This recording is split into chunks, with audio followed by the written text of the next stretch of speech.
Vous êtes toujours bienvenus sur les antennes de la télévision panafricaine dans le cadre du programme Culture 7 Le Mag. Et pour ce numéro, nous avons un invité spécial parce que nous sommes dans un cadre assez spécial. Bonsoir. Bonsoir. Alors c'est un plaisir de vous avoir sur le plateau de Culture 7 Le Mag. Le plaisir est partagé. Alors vous êtes Fernand Joumas. Fernand Joumas. De l'association Espoir Gabon. Exactement. Et justement avec vous, nous allons parler d'un grand événement qui aura lieu d'ici peu. Tout à fait. Il s'agit du grand tournoi des Neufs. Oui. Donc un tournoi de danse traditionnelle. Exactement. Alors, avant de rentrer de plein pied dans cet événement et poursuivre l'interview avec notre invité, où est-ce que nous sommes exactement? Nous sommes au Sisiba, à Okala.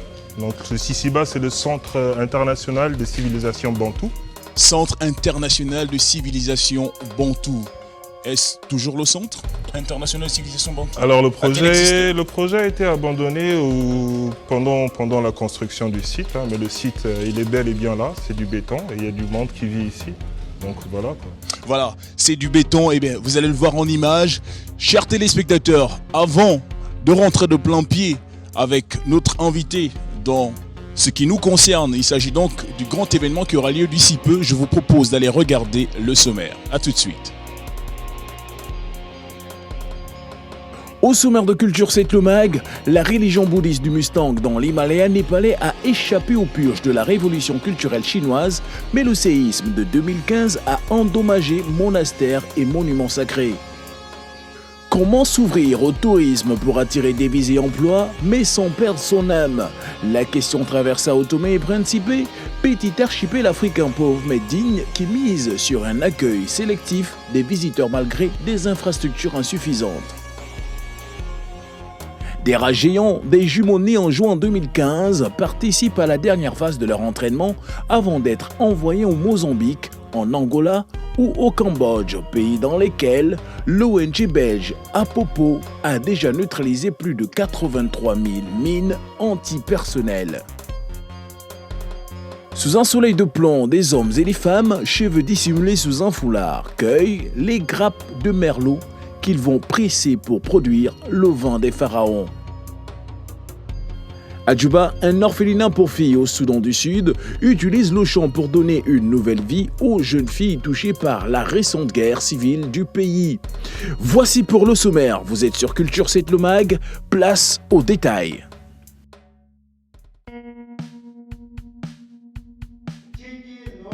Au fin fond de l'Himalaya népalais, la bataille est en cours pour sauver le patrimoine tibétain. Il a survécu aux purges de la révolution culturelle qui a frappé la Chine voisine, mais est maintenant menacé par l'érosion causée par le vent et la pluie. Le riche héritage culturel d'ici est irremplaçable.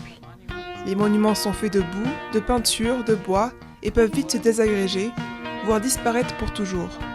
Je pense que ce serait une perte pour le peuple du Népal, mais aussi pour le monde entier.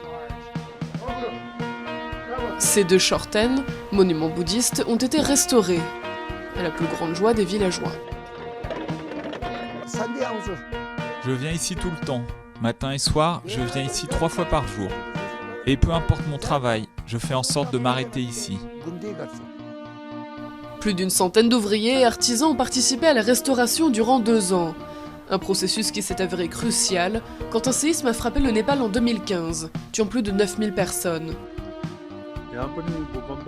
Quand le séisme s'est produit, il a causé beaucoup de dégâts dans les villages environnants. Mais parce qu'on a été en mesure de réparer ces chortens à temps, il ne leur est rien arrivé.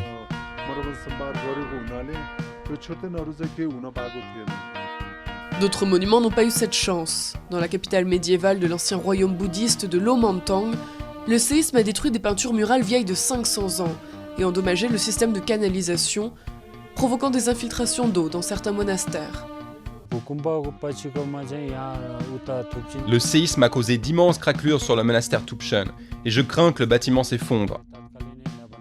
Certaines des peintures à l'intérieur du monastère Jampalankang sont tombées par terre. À moins que l'on en reçoive de l'aide immédiatement, j'ai bien peur que ces monastères s'effondrent.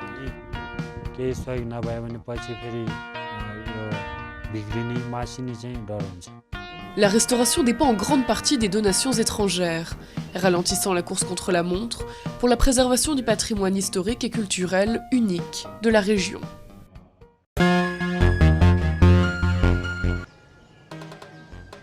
Une végétation luxuriante entre des plantations de cacao et de café, un littoral avec des plages désertes sous les palmiers, le petit archipel africain de São Tomé et Principe s'ouvre tout doucement au tourisme. À Porto Alegre, à la pointe sud de l'île, une poignée de touristes savourent. Na verdade é paraíso na terra. Tem muito poucos turistas. La vérité, c'est que c'est un paradis sur Terre. Il y a peu de touristes, ce qui joue aussi en la faveur de l'île. Les gens sont très sympathiques, malgré la pauvreté que l'on voit. C'est un pays très sûr. La plage, la mer, le farniente. Dans ce pays de 200 000 habitants, la route du tourisme passe aussi par les Roças, ces anciennes plantations coloniales qui gardent la mémoire de l'île. João Carlos Silva a transformé sa propriété familiale en un restaurant, chambre d'hôtes et résidence artistique, avec un projet bien précis. Il faut faire un tourisme intelligent, créatif, pour les gens qui aiment beaucoup visiter la population, la culture, l'histoire, et pour connaître l'histoire de l'île, mais en même temps, non. Les touristes de masse. Prêchant par l'exemple, le chef cuisine des produits locaux comme le fameux cacao dont São Tomé a été le premier producteur mondial il y a 100 ans. Une île mal desservie par les compagnies aériennes, des emprunts à des taux élevés pour investir, les pionniers ont aussi des problèmes de main-d'œuvre. On a vraiment la difficulté de trouver des gens de bon niveau dans les domaines du tourisme. Quelqu'un pour travailler dans la réception, quelqu'un pour travailler dans le restaurant pour se servir la table et tout ça, c'est un peu compliqué. Le tourisme se développe lévé, doucement, selon l'expression préférée des habitants de l'île, adeptes d'un mode de vie tranquille. Avec 18 000 visiteurs en 2014 contre 8 000 en 2010, l'activité représente 14% des ressources du pays. Un secteur en plein essor, dans ce pays pauvre qui dépend à 90% de l'aide internationale.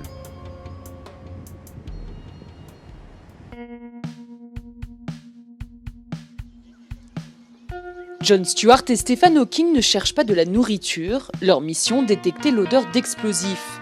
Ces rats géants suivent une formation à Morogoro, en Tanzanie, pour détecter les mines antipersonnelles. Dans ces boîtes, nous avons enterré des mines antipersonnelles.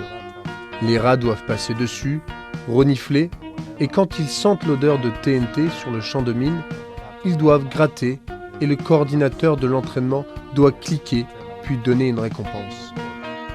Chaque année, les mines antipersonnelles tuent 15 à 20 000 personnes dans le monde, majoritairement des enfants. Une fois leur entraînement terminé, les rats seront envoyés au Mozambique, en Angola et au Cambodge.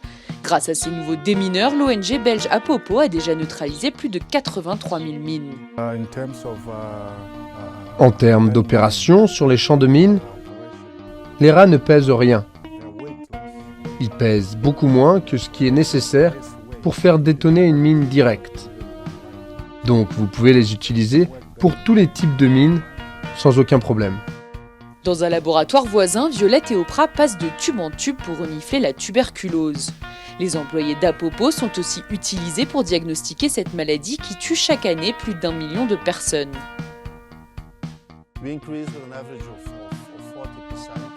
Nous détectons en moyenne 40% de patients testés positifs de plus que les hôpitaux. Donc nous repérons plus de malades à temps. Je pense que nous avons déjà sauvé plus de 10 000 personnes. Le labo les avait testés négatifs, donc sans nous, ils auraient été renvoyés chez eux et ils auraient contaminé d'autres personnes. Un rat peut à lui seul passer en revue 100 échantillons en 20 minutes au lieu de 4 jours pour un laborantin. L'ONG belge Apopo ne compte pas en rester là. Suite à leur réussite pour les mines antipersonnelles et la tuberculose, la prochaine étape pourrait être la détection du cancer.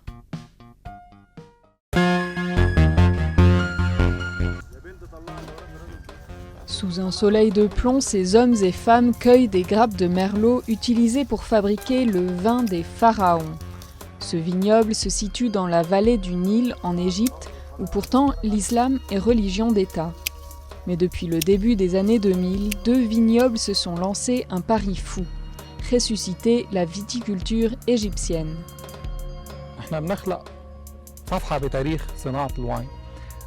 Nous créons une nouvelle page dans la production viticole. Tout ça, ce sont des essais, jusqu'à ce que nous devenions véritablement un pays producteur de vin. On doit planter des vignes dans différents endroits, avec différents types de raisins, pour que nous puissions définir quel type de vigne planter selon les endroits.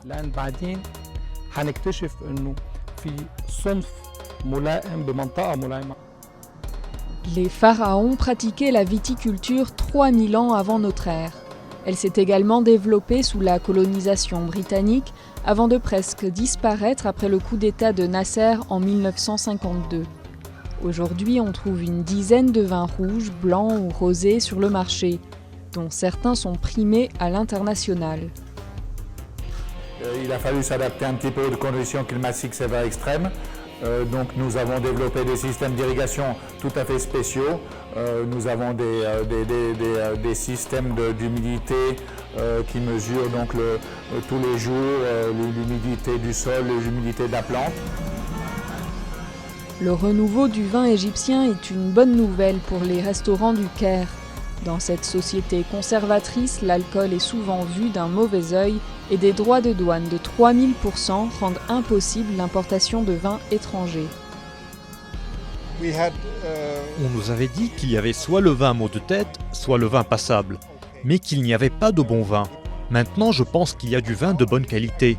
Il y a toujours le vin mot de tête, mais il y a aussi du très bon vin, comparable avec la plupart des vins internationaux. Cette industrie de niche ne concurrence pas encore les poids lourds occidentaux, ni même de la région.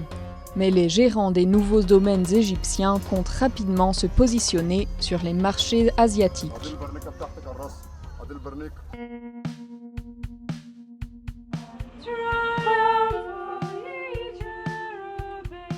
Ces jeunes filles sont orphelines, tout comme 21 000 enfants qui ont perdu leurs parents dans le conflit au Soudan du Sud. Leur seule chance, ce centre les a recueillis pour les protéger de la prostitution.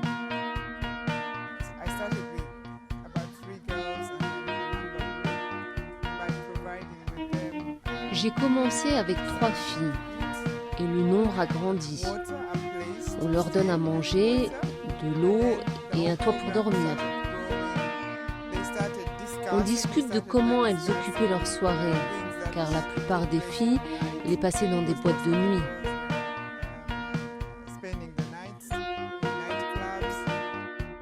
La guerre civile a chassé de chez eux plus de 2 millions de personnes et fait des centaines de milliers d'orphelins. Ce centre en accueille 40. Chaque jour, ils vont à l'école. Le dimanche, ils chantent dans une chorale à l'église.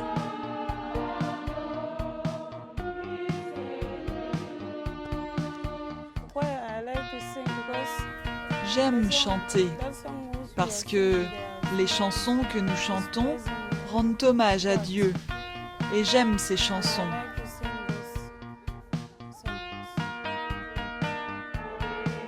Les filles apprennent à retrouver confiance en elles, mais aussi à se responsabiliser. Ici, c'est l'amour vache. Elles doivent se changer, être propres et participer à toutes les activités. Elles doivent garder leur chambre très très propre et aller à l'école régulièrement.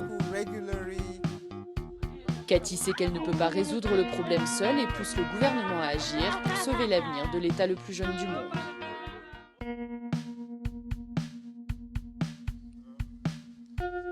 Alors il y a un grand soleil qui pèse lourd sur nos têtes, vous ressentez ça? Tout à fait, je ressens ça autant que vous. Et ça c'est exactement le Sisiba. Alors nous sommes ici au Sisiba, un cadre qui n'est pas encore aménagé parce que je sais que ce cadre va accueillir un événement qui aura lieu d'ici peu, donc prévu pour le 20. Prévu pour le 20, et ça se passe en fait en 2 journées. En 2 journées. Donc il y a la journée du samedi 13 et la journée du samedi 20. Voilà, alors ceux qui nous regardent se demandent exactement de quoi il s'agit, de quoi on parle. On parle de quoi exactement? Quel est cet événement? Alors on parle du tournoi des 9 pour les 9 provinces du Gabon. Oui. Donc c'est un tournoi de danse traditionnelle. Danse traditionnelle. Traditionnelle, oui, donc qui regroupe plusieurs groupes de danse. Oui. Plusieurs groupes de danse qui vont qui vont concourir pour 3 prix. D'accord. Donc 3 principaux prix. Le premier prix qui est de 1 million de francs CFA. Oui. Le deuxième prix qui est de 500 000. Oui. Et le troisième prix qui est de 300 000. Alors voilà un bel événement qui s'annonce. Comment vont se passer les présélections? Alors la présélection, c'est samedi 13, donc la première journée de l'événement. Donc c'est plusieurs groupes qui viennent de tout le pays.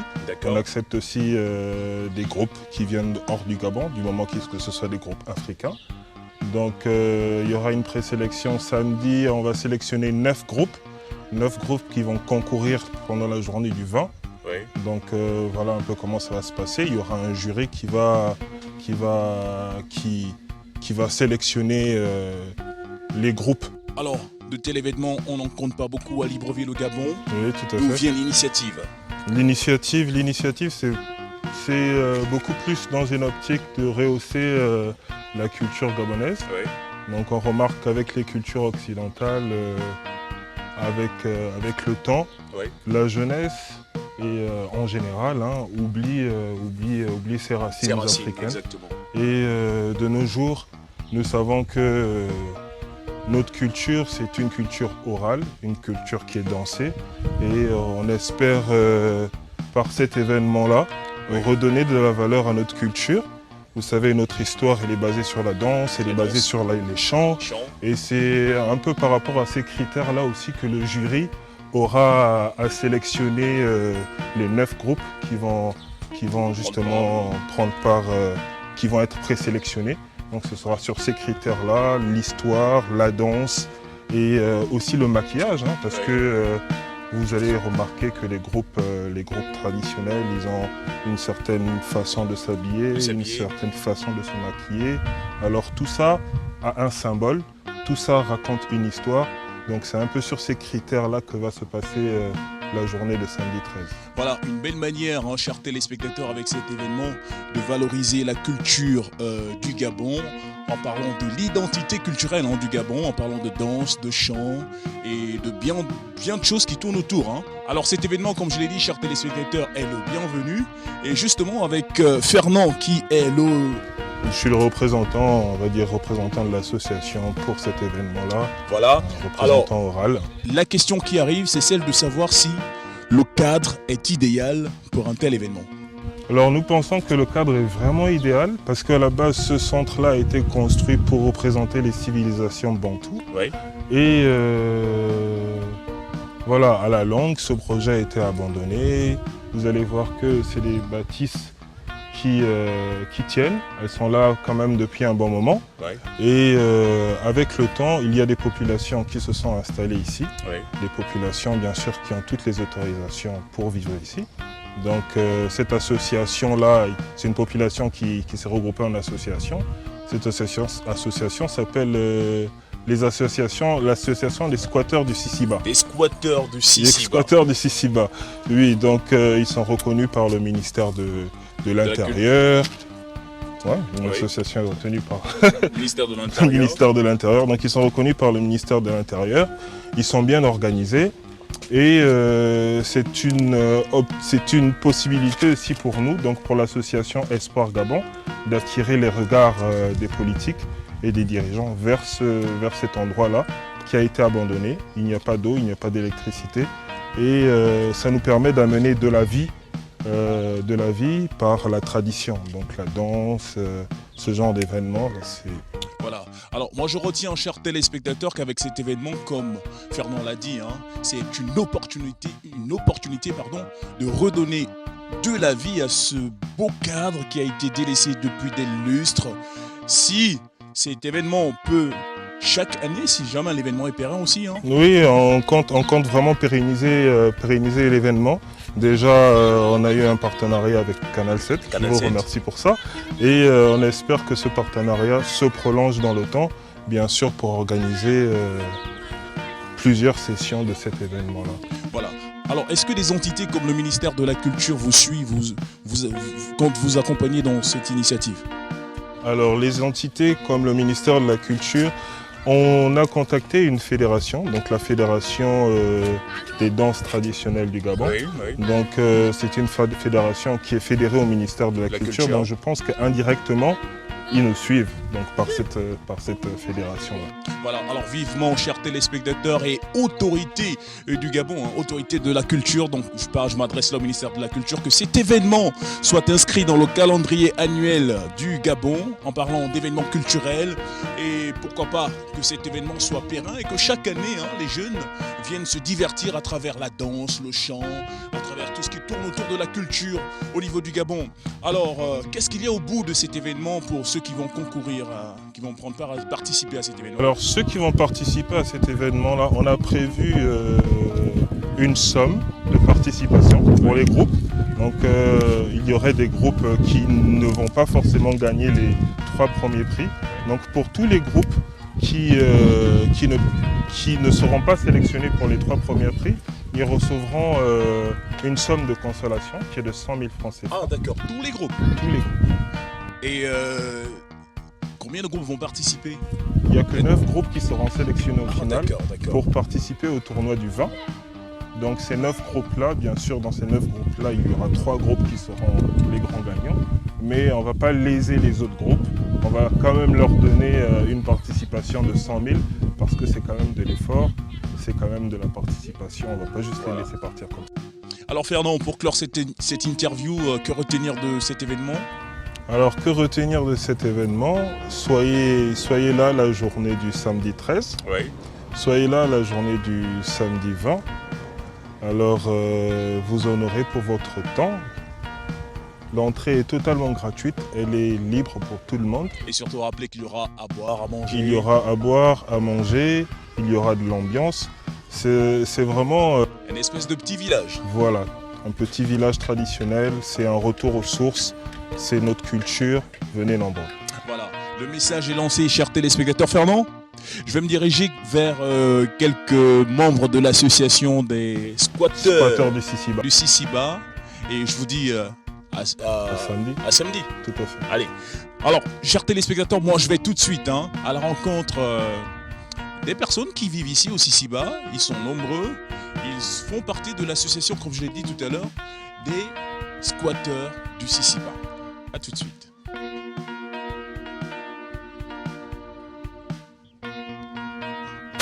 Bonsoir les enfants. Ça va? Ça va? Ça va? Ça va? Et ça va. Alors, bonsoir monsieur. Bonsoir. Alors, vous faites partie de l'association des squatteurs du Sisiba, ça va? Oui, ça va.